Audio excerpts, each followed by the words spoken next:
I'm Vin of the BTC Sessions, and this is your Bullish Bit, brought to you by the Bitcoin 2023 conference in Miami Beach, Florida, May 18th through 20th. Head down, check out 15,000 plus attendees, 2,000 plus companies, and 150 plus speakers, including people like Matt Odell, Alex Gladstein, Lynn Alden, Michael Saylor, and many more to be announced. This will be my 4th time attending. Don't miss it. b.tc/conference. Use code BTC Sessions at checkout for 10% off. So we actually do have a wallet in development. It's a rebuild of Aqua, which was started at Blockstream. So we're also trying to figure out the best way to onboard people into Bitcoin.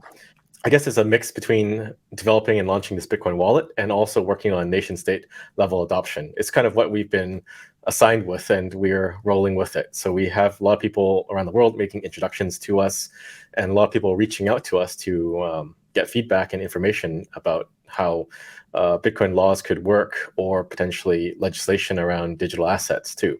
It's really a lot of fundamental education. In fact, you don't really need to talk about Bitcoin. You can just talk about money, the economy, and just general ways to prosperity.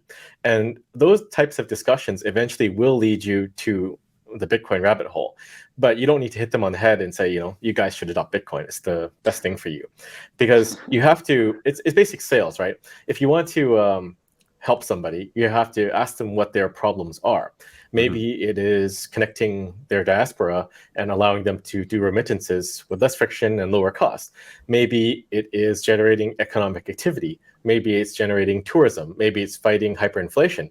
But you don't need to come out of the gate right away and say, use Bitcoin. You can talk to them about their issues and provide insights and maybe a general direction on the path to fixing that. And of course, you can bring up Bitcoin gradually in that discussion. So I would say the reaction that we get is generally inquisitive. People want to know, and we're not overly, overbearing and slapping them with the Bitcoin bat and saying, adopt this thing.